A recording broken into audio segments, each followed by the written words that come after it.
తెలంగాణలో జరిగినటువంటి గ్రామ పంచాయతీ ఎన్నికలకు సంబంధించినటువంటి విశేషాంశాలు.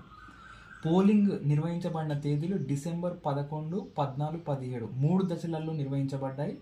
మొత్తం నిర్వహించబడినటువంటి స్థానాలు 12,728 స్థానాలకు గాను జరిగాయి. ఇందులో ఏకగ్రీవమైనటువంటి స్థానాలు 1,205, నామినేషన్ దాఖలు కానివి 21 స్థానాలు, హైకోర్టు స్టే విధించడం వల్ల ఆగిపోయినటువంటివి 5 స్థానాలు, ఎన్నికలు జరిగినవి మొత్తంగా 11,497 స్థానాలకు జరిగాయి. మొత్తం పోలింగ్ శాతం మన తెలంగాణ రాష్ట్రంలో 85.30% నమోదైంది.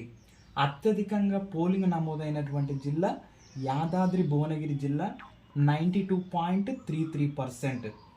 అత్యధిక పోలింగ్ సంఖ్యాపరంగా మొదటి స్థానంలో ఉన్నటువంటి జిల్లా నల్గొండ జిల్లా 9,02,000 మంది ఓటును హక్కును వినియోగించుకున్నారు.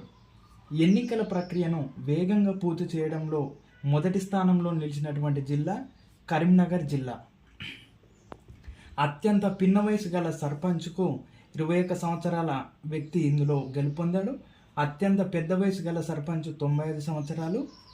సర్పంచులలో ఎస్సీ, ఎస్టీ, బీసీల శాతం ఈసారి 86.4% నమోదైంది.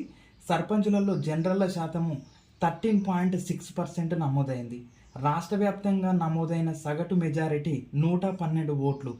మొత్తం వార్డులు 1,11,803 మందికి ఎన్నికలు జరిగితే ఉంటే అందులో ఏకగ్రీవమైనటువంటి స్థానాలు 25,848 స్థానాలు ఏకగ్రీవం కాగా మిగిలిన వాటికి ఎన్నికలు జరిగాయి.